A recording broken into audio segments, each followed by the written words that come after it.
말씀 묵상 에피소드 21 명문 가문 만들기.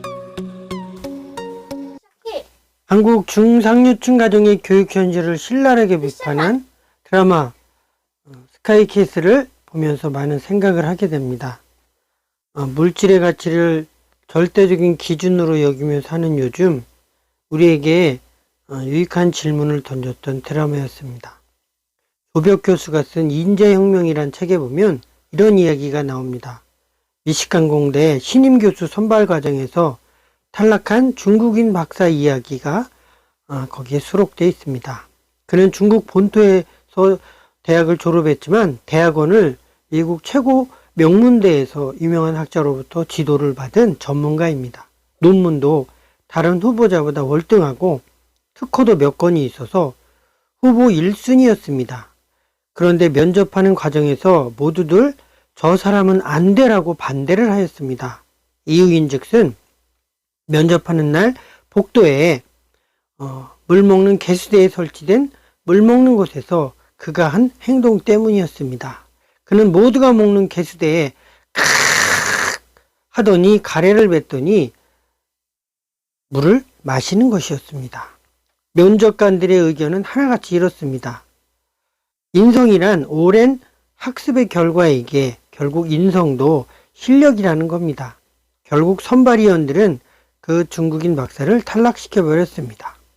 우리는 흔히들 공부만 잘하면 성적만 좋으면 된다고 여깁니다.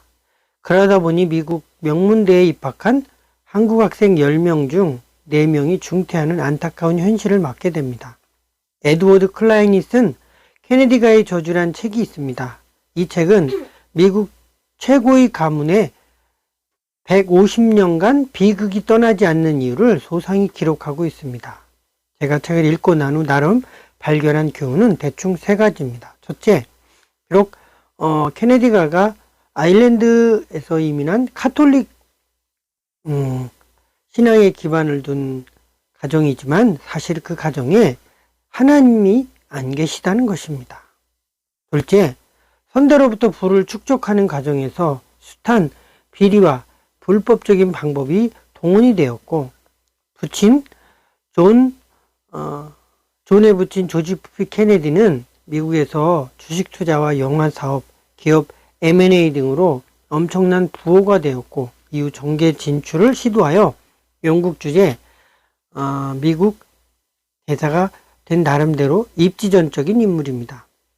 그의 전폭적인 지원 아래 존 F 케네디는 미국의 제35대 대통령이 됩니다. 그리고는 달라스에서 암살이 됩니다. 이게 끝입니다. 그리고 하나님이 계시지 않는 가정, 그리고 숱한 비리와 불법적인 방법으로 부를 축적한 그 결과가 셋째로 그 이후 그 가문에 계속해서 저주로 안 좋은 일로 나타나게 되는 것을 보게 됩니다.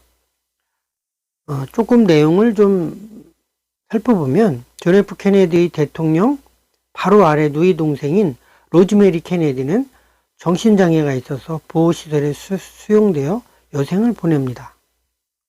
케네디 대통령의 둘째 누이 동생 캐슬린 케네디 캐번디시는 2차 세계대전 때 남편을 잃고 자신도 1948년 프랑스에서 비행기 사고로 죽습니다.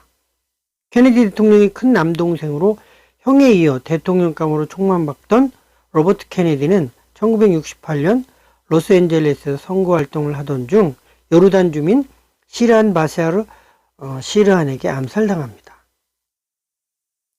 또 로버트 케네디의 넷째로 데이비드 케네디는 약물 과다 복용으로 1984년에 사망합니다. 로버트 케네디의 여섯째로 마이클 케네디는 1997년 스키를 타다가 사고사로 사망합니다. 케네디 대통령의 아들인 존 F 케네디 주니어는 1999년 로버트 케네디의 딸 로리 케네디의 결혼식에 참석하기 위해 경비행기를 몰고 가다 대서양에 추락하여 부인과 함께 사망합니다. 뿐만 아니라 로버트 프랜시스 케네디의 딸 메리 리처슨 케네디는 2012년 자살하게 됩니다. 이런 일련의 일들을 보면서 다시금 세상의 성공이 아니라는 걸 알게 됩니다. 우린 다들 꿈꾸는 환상들이 있습니다. 부자 되는 거, 잘 사는 거, 유명해지는 거. 케네디가 사람들은 이런 세속 욕망이 아주 강한 특성을 나타냅니다. 그러나 이걸 보고 행복하다고 말할 수는 없습니다. 결과가 너무 처참하기 때문입니다. 바이올라 왈데니스는 아직은 미완성이라는 책에 보면 미국의 교육가 알버트 원십이 맥스 주크와 조나단 에드워드의 후손들에 관한 연구한 바가 실려져 있습니다. 물론 이와 관련된 여러 가지 연구 결과들이 있지만 비교를 해보면 맥스 주크 후손의 얘기부터 살펴보겠습니다. 맥스 주크라는 사람의 5대에 걸친 후손 560명과 그 후손들과 혼인관계를 맺은 169명을 포함해 약 1200명이나 되는 주크 가문의 사람들의 행적을 조사해서 그 행적이 밝혀졌는데요.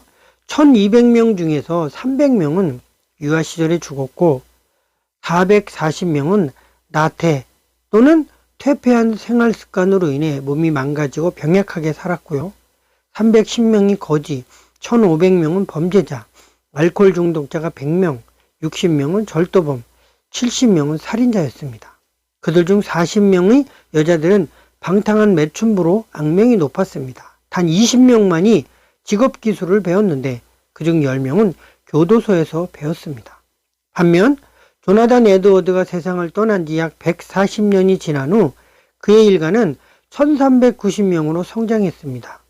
에드워드 가문에 속한 후손들 중 대학을 졸업한 사람이 285명이었고 그들 중에 약 13명의 대학 총장과 65명의 교수와 의사가 56명이 배출됐습니다. 목사, 신학자, 선교사가 된 사람이 100여 명, 변호사가 된 사람이 100여 명, 그리고 판사가 된 사람은 39명이었습니다. 또한 그 후손들 중에는 부통령 1명, 상원의원 3명, 국회의원 다수, 외교관 다수, 주지사 3명, 시장 3명, 군대장교 75명, 작가 60명, 철도회사 책임자 50명, 금융기관장 여러 명, 광산주 여러 명이 나왔습니다. 이런 두 가문의 극명한 차이를 보면서 오늘의 나를 생각해 봅니다. 제가 여러분에게 말씀드리고 싶은 건 조나단 에드워드 가문에서 유명인들이 많이 나왔고 맥스 주크 가문에서는 그렇지 못하다는 단순한 비교를 말씀드리려는 것이 아닙니다. 제가 말씀드리고 싶은 건 한 조상, 한 사람의 믿음의 선택이 어떠한 결과를 초래하는지를 주목했으면 좋겠습니다. 한 조상, 한 사람은 미약합니다. 그러나 그들이 하나님을 선택했을 때 하나님이 그 믿음의 선택을 통해서 주시는 열매가 대단히 크다는 것입니다. 잘되고 유명한 가문이 되는 건 차후의 문제입니다. 설령 유명인의 가문이 되지 않을 수도 있습니다. 인생은 아무도 알 수 없기 때문입니다. 다만 추측해 볼 수 있는 한 가지 중요한 사실은 하나님께서는 하나님을 선택하고 신실하게 믿은 인생, 그 가문에게 복을 주신다는 메시지입니다. 출애굽기 20장 5, 6절에 보면 내 하나님 여호와는 질투하는 하나님인즉 나를 미워하는 자의 죄를 갚되 아버지로부터 아들에게로 3, 4대까지 이르게 하거니와 나를 사랑하고 내 계명을 지키는 자에게는 1000대까지 은혜를 베푸느니라 라고 말씀하셨습니다. 여기서 저는 1000대까지 은혜를 받는 가문의 영광을 꿈꾸라고 말씀드리고 싶습니다. 그럼 오늘 내가 선택할 수 있는 것이 분명해집니다. 우리 안에도 분명 맥스 주크와 같은 마음이 흐릅니다. 교회를 섬기는 일, 하나님께 예배를 드리고 헌금을 드리고 섬기는 일에 흥미를 느끼지 못한 채 미지근한 신앙생활을 하는 분들이 점점 많아지는 추세입니다. 그러다 보면 바라고 소망하는 것은 분명 조나단 에드워드 가문의 복인데 실상 삶은 맥스 주크와 같은 경우가 허다합니다. 이제 분명한 선택을 할 필요가 있습니다. 조상 한 사람의 삶이 그 후손들에게 미치는 영향이 얼마나 지대한가를 우린 가문의 비교를 통해 잘 배웠습니다. 그럼 이제 나는 내가 어떤 조상으로 후대에 서야 할까를 따져볼 필요가 있습니다.